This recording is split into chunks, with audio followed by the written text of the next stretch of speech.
This is a design team project for Caroline's craft tree using the traditional Christmas kit, and it's a really large and beautiful kit.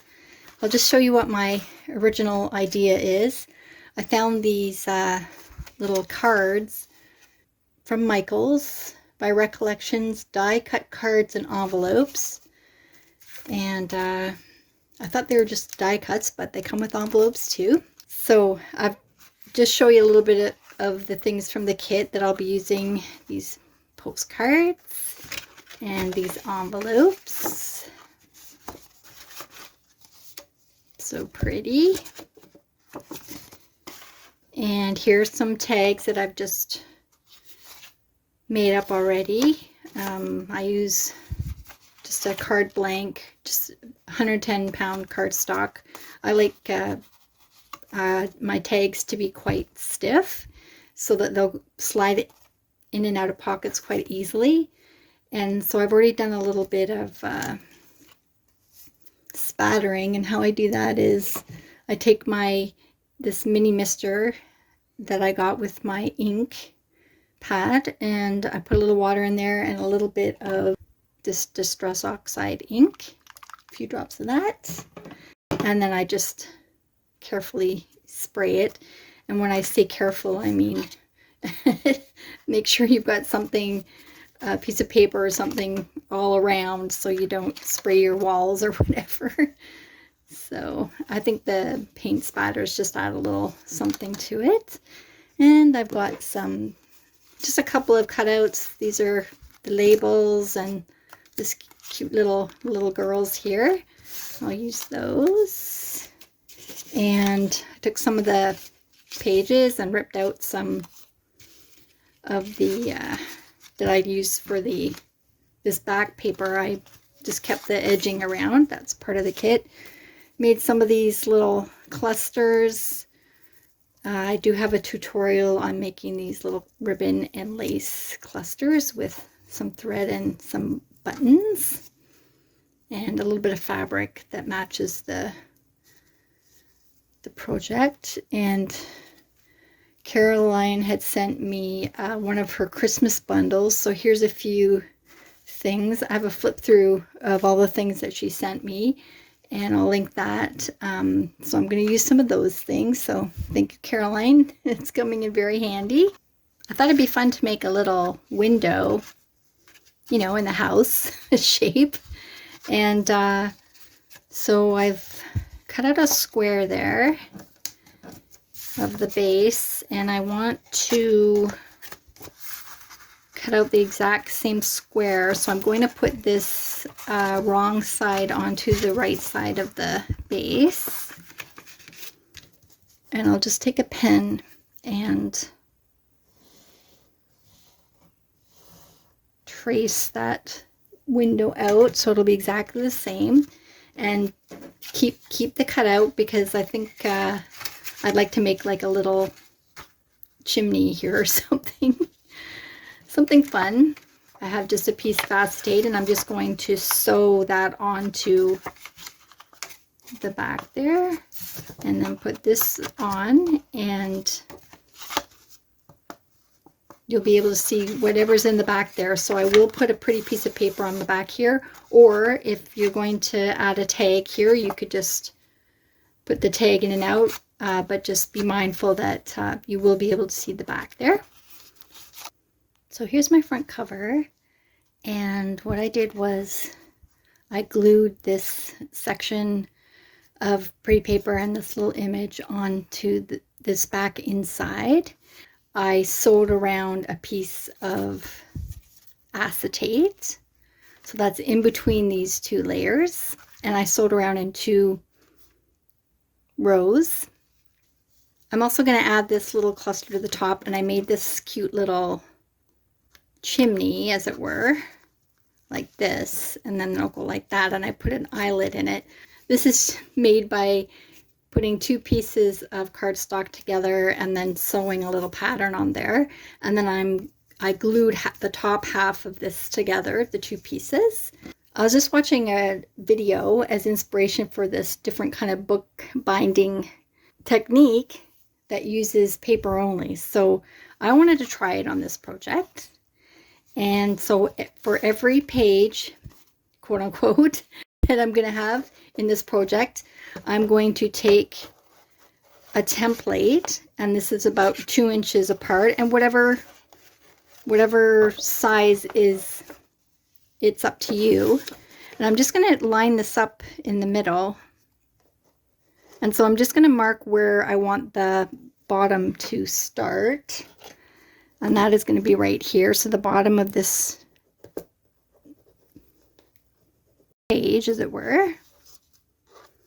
And then I'm going to put a hole here and here. And these are just to mark. You could just mark this with a pen.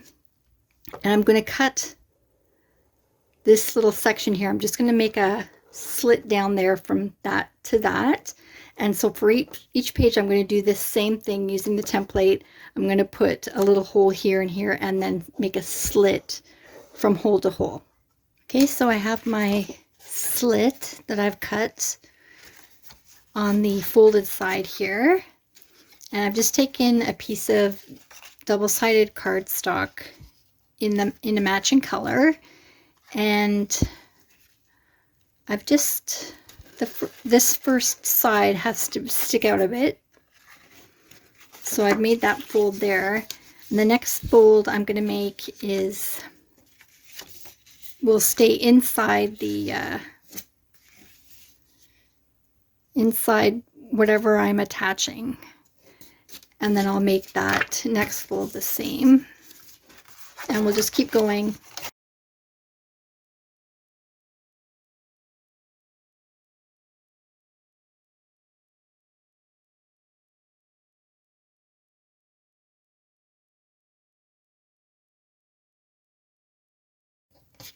Might be easier to actually have scored this first. So there's my 4 sticky uppy bits. And so let's see how this is going to go.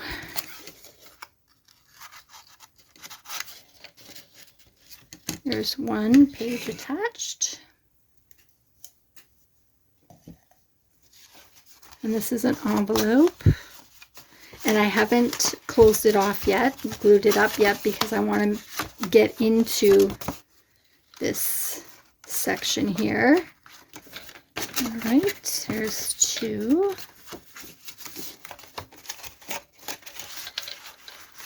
It's a bit fiddly, that's for sure. But as it is with anything that you try for the first time. Hopefully that'll stay okay there. And I'm going to put my 3rd envelope in. Oh, there you go. That wasn't too hard. Hopefully they'll stay the way they're supposed to. Kind of want this to be, I can put this underneath the, underneath there, and I put the pretty paper on top so you won't see it. I just make sure that that's going to hold. So the next part of the process is to put something here to hold this in. So I would measure this, and I'm going to cut a strip like this. And I have to do this for every one.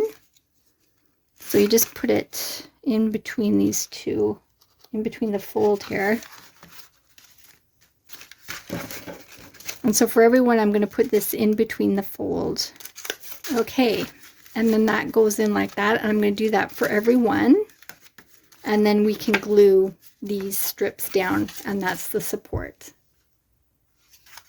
Okay, so let's have a look inside to see how this different binding technique is working. I added just a second single folded piece to the top of these 2 envelopes because I felt it needed a little more security there. And then I added tape. First I added glue to the little pieces that I put through, and then I added tape over top because I will be closing these. This is an envelope, but what I decided to do is glue this flap down, and I'll glue these flaps together and then make this into a pocket.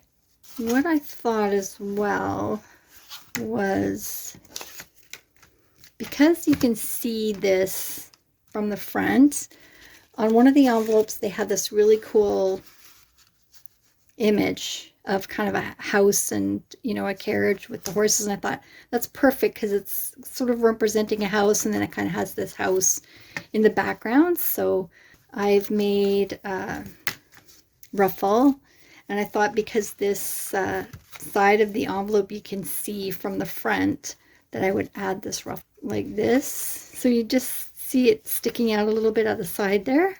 This little house here can also be, could be a side pocket there, and so I would just glue around these three sides and leave this open, and I would reinforce these two edges when the tag or whatever comes sliding in and out.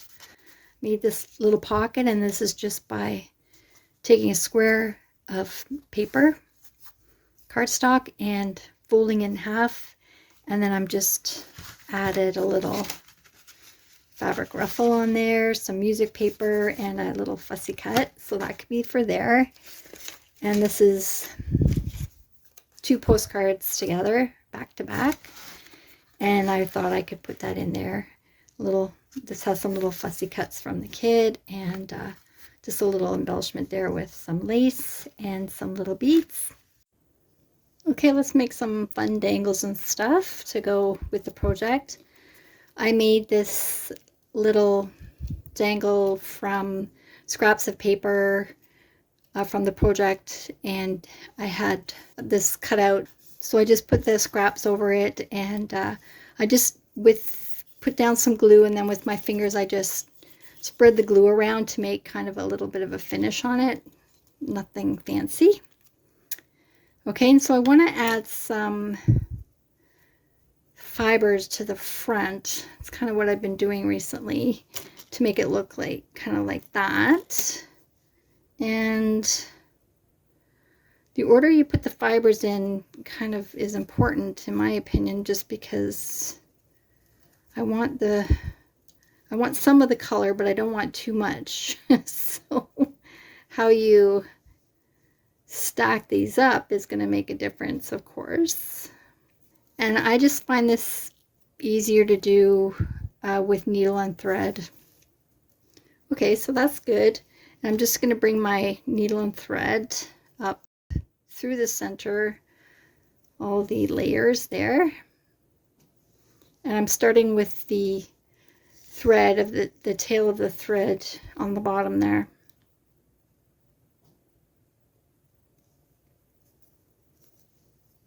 So that I can, once I tie it off, the threads will be unseen, or just a little bit there. And so I have a jump ring, and I'm just going to go through the jump ring and the thread again. And I'm going to do this a few times just to make sure that it doesn't slip off. And I am moving the needle and thread a little bit over to the side, so they're not all in the same place. And to sort of cover up those threads, I'm just going to grab a couple of these little seed beads and put those on. And I put some seed beads already on the bulb pin. Here we go. And I'm going to bring the thread back through the middle where I started.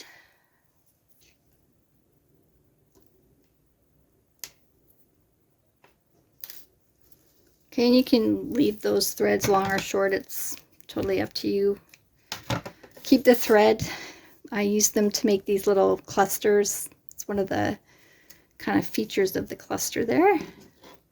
All right, so this is ready to go on. And then I'm just going to hook that over like that. And I want to make a little something to drop, like a little dangle to drop from that has a little bit of color. So I have one of these little teardrop dangles. So 1, 2 bead caps, wire. Okay, so I'm just going to straighten that wire.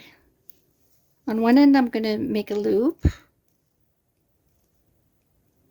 and then I'm going to just make it come at a 90-degree angle. So I'm just inside the loop there and giving it a little bit of, just a little bit of a turn there. And I'm going to put one of the seed beads on there first, and a bead cap, the bead, another bead cap, and a couple more, at least one more. I wonder what this looks like. This is a little wooden bead that I have, that's fine. And a little seed bead. So we've got the red and the green going there. I'm going to bring my pliers, and just leaving space for the wire wrapping, I'm going to come up above here. I'm going to make a 45-degree angle there. And using my round nose pliers, I'm going to bring that arm from back to front, around, and then I'm going to turn my wrist a quarter, and that makes that orientation there. I can move the tail with my fingers for the first 1 or 2 rounds, and then I need to grab my needle nose and just keep bringing it around. Okay, and there you have a cute little dangle. It's a little bit of sparkle and shine. All right, and then all I need to do now is attach to that. And I'm going to put that on the bulb pin. All right, so I'm coming to an end of the project here. I've added the cluster to the front here on the top of the roof, as it were. I've added the dangle here, and I just took a thin bit of fabric and made a knot there, and then put the bulb pin in there with a little dangle, little jingle bell, and that is the ring there. And to sort of cover up the ring a little bit, I've added just a little knot of lace that matches the cluster there. So there we go. There's the house scene behind there. And here is a pocket. And there's another pocket here with the tag. And here's another pocket and a tag. And that pocket is made of an envelope. And this envelope, I decided to make a flip. So this envelope is glued to the page, and it's got some stuff glued onto it to, you know, little clusters or whatever, just to brighten it up a bit. And there's a postcard inside there. And then here's the back page. So this is just a bunch of threads and little offcuts of fabric that I have, and I put that on a label, and then I just zigzag stitched with my sewing machine, and then I just glued that button on, and there's a ruffle there. And so that's what it looks like from the back. And I think I like this sort of bookbinding, because you can actually lay the pages really flat, and they also can turn a little bit more to the back, you know, so it was actually easy to work with. It wasn't so tightly bound that you couldn't work with it. And then of course it will stand up nicely if you give it as a gift. It's a nice flat to ship, and then it sits up nicely as a gift for someone who wants to display it on their mantle or whatever. So that's my project for today. Thank you to Caroline and Kim for gifting me with some beautiful fabrics and things that I've been using in this project. And thank you very much for watching. Take care. Bye.